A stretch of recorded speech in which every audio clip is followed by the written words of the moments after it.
Hello, welcome to Berkshire Amplifier Guitar Repairs in Reading, England. Stuart Smith as always on the bench, and we have a Blackstar 100 Series 1 here. I'm kind of dreading this one, I have to tell you. I don't like Blackstar amps from a maintenance point of view.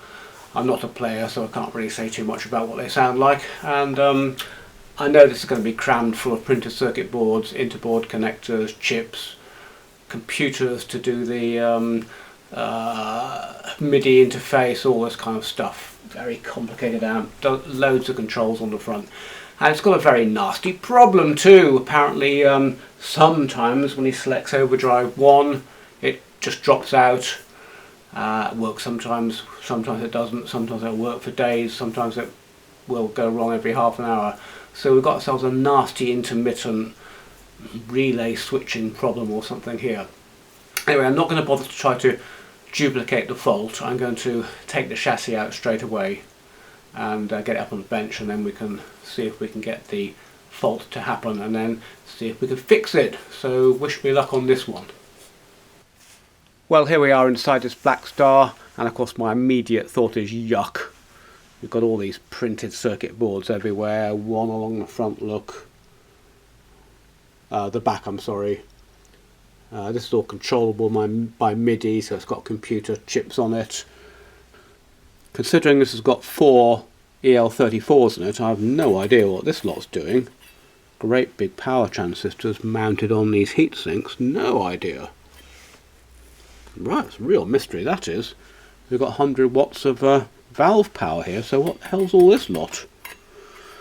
And then, of course, you've got the bane of every reliability nightmare is all these interboard connectors. Look, 1, 2, 3, 4, 5, 6, 7, 8, 9, 10, 11, 12, 13, 14.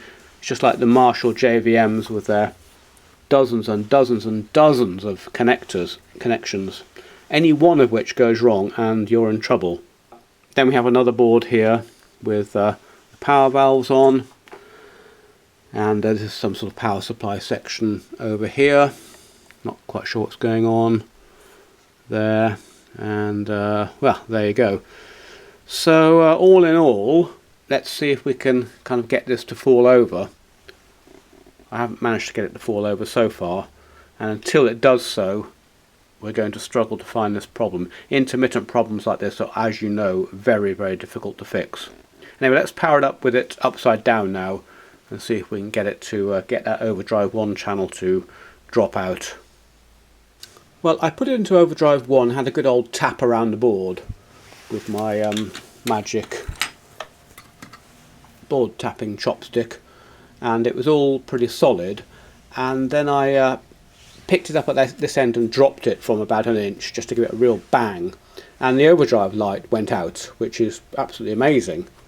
And as you can see, it's not working at the moment. And then look, when I touch this connector here, don't know if I can get it to do it. Look at that. See that? You see that overdrive light coming off and on? Just the slightest touch on this connector. So I think we might have found it. Now, a word of warning here. I've been here many times before. You can see these are all bundled together, look. And oftentimes you can fool yourself. You can waggle something here and think, aha, it's this connector, but really you're just very slightly waggling this, and it's this connector, or it's this one over here, or it's this one down here. You just, you just can never tell.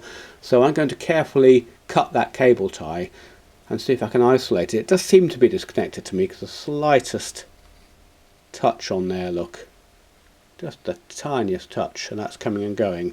So my view is if I well, I suppose I could just disconnect that and give it a spray of deoxit and put it back together and see if it's solid. I suppose that's the easiest way of doing it. Why don't we just do that? Okay, let's disconnect this. Hopefully that will come out. Yes, it did. Now I'm just going to give it a little squirt of deoxit like that and put it back in. Just the act of disconnecting this and putting it back in again is enough to wipe the contacts, and usually cures any problems. So put that back, and now let's see if we get lucky turn it on, put it into overdrive. That's come on. The overdrive light. It's come on fine. And now waggle, waggle, waggle. Oh, look at that. Totally stop. Oh, no, no. No, still don't like that actually. No. So now I'm going to carefully cut this cable tie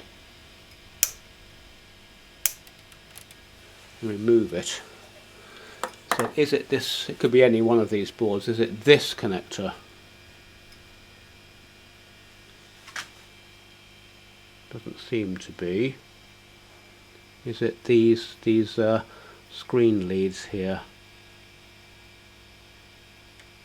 No, it doesn't seem to be those either.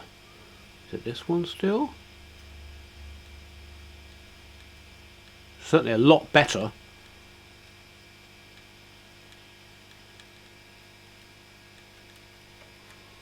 That actually seems to be okay now. I'm giving that quite a firm waggle. Ooh, something there. I'm just going to eyeball the contacts, the solder joints on the back of this connector here. Certainly like hugely better, because the tiniest touch on there before and it went wrong, and now I have to really waggle it a lot. Still not right though. So let me see if the solder connections on the back of here are okay. That's still not right. Look, the tiniest touch on this one here. Well, it's hard to say exactly which one it is. One of these here. It's very intermittent.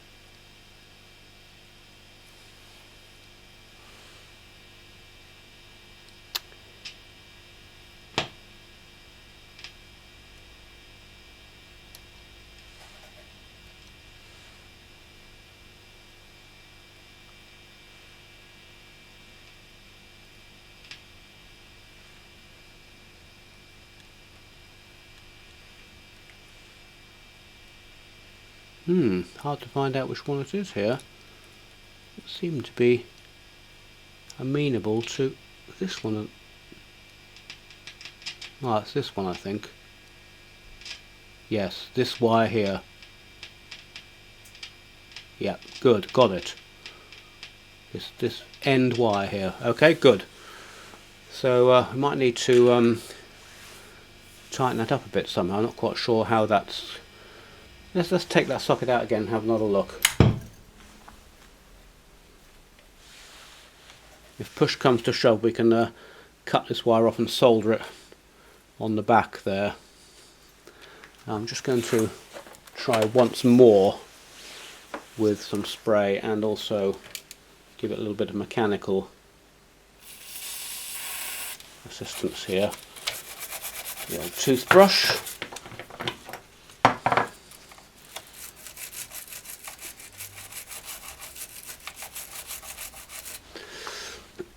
It could be a badly crimped cable in here. You can take these out. I might have a go at taking that out. But let's just give it one more go in case it really was just a tarnishing problem, which is the most common problem on these connectors. There we go. Try again. Put it into overdrive. Waggle, waggle. No, that's still not right, is it? Right, so we've got a difficult problem there. That's more difficult than we were hoping for. So we'll take it out again. Now to get these out, you can put a little tiny spike in there and just give them a little bit of a push, and they should come out. I say nothing lost, because we'll just solder that on the back if we have to. But you should be able to pull these out by giving it a little push as you pull on the wire. There we go. So there's the actual connectors come out there, look. Now my guess is that this isn't crimped on properly. It's just not making a very good connection. Quite hard to fix that actually. So I'm going to... I think I'm perfectly happy soldering this on the back. No one's going to be taking this to bits. If they are, it's a one solder joint to to remove this connector and also to remove this thing here, so I'm not overly bothered about it. I'm just going to cut that off, and we'll pop this back on, and we'll solder this one onto its tag on the back there. Now, with these very fine wires, and also sort of quite hard to get at, to strip a wire I often just use a soldering iron. I know some people might wince, but if you just literally run a soldering iron around like that, you can just pinch the end off like that, look, and then you can get to the inner without any kind of fear of cutting the cores. And we'll tin it away from the circuit. Don't ever tin it over there because a drop of solder drops down.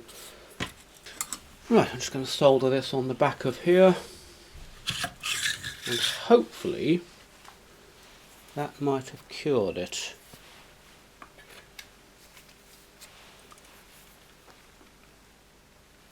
Right, that's dead easy both to solder and to desolder from the back of there. It's a highly unlikely event anyone comes in here in the future and wants to remove this entire board. They'll see that and just take that off. I say the highly unlikely event because these sort of amplifiers, they're not classic amps that in 50 years time people will be lovingly restoring. That's my view anyway. This is going to go wrong at some point. It's got computer chips in it, it's got integrated circuits all over it. I don't like this kind of amp at all, and in 10 years, 15 years time it'll go wrong and someone will junk it, I suspect. Right, so now, have we got lucky here? Let's have a look. Turn it on into overdrive and waggle, waggle, waggle. There we go, we've got a solid fix on that, look. That's completely okay now. I'm just going to pop that cable tie back, and then I will finish that off.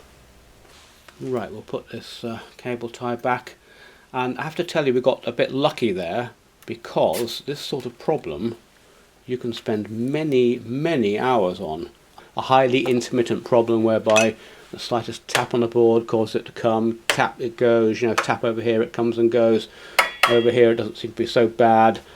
It could be a dry joint on the board requiring you to take the entire board out and examine every single dry joint. It could be a complete nightmare, but we've got a little bit lucky with it being this connector here, and found it fairly quickly too, just lucky. So there you go. Right, so that actually is a fix. So I'm going to put the amp together and just make sure it all works and give it back to the customer, and I hope never to see it again, really. As I say, I dislike this sort of amp. I don't like Blackstar at all, and I dislike this sort of amp particularly, with its 1, 2, 3, 4, 5, 6, 7 printed circuit boards, maybe 100 of those pins that we fixed there. There are 100 of those on this board, so any one of those goes wrong and you've got yourself another problem. Right, so there you go. We'll pop it back in its case, and sure, the customer will be very pleased, because it was quite a long-standing and very intermittent problem, as you can probably see. Sometimes it worked on a gig, other times it didn't work on a gig, except half an hour later it did work, and you can see exactly why, because the slightest vibration on here caused the problem to come and go.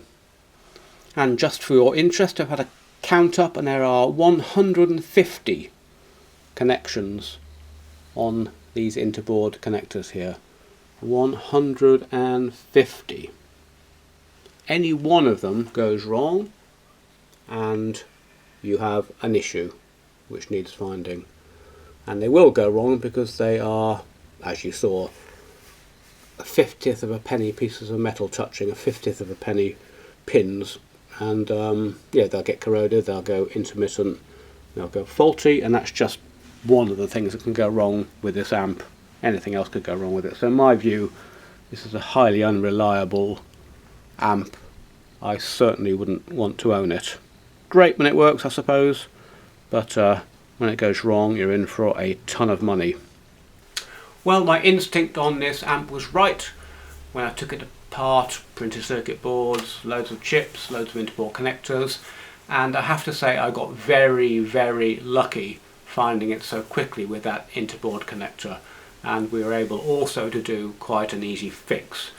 Just pure luck. It could have been anything. It could have been a dry joint on the board, and it could have been one of the other 150 connectors on this amp. I'm not going to go on about it any longer. You heard me moaning about it when I was working on it, so suffice it to say I'm pleased to fix the amp for the customer at a sensible price, and I hope it holds up for him over a few years. I don't think he paid a lot for the amp, so it doesn't owe him a huge amount. Right, well there you go. Hope you enjoyed that one and learned something, and I'll see you on the next video.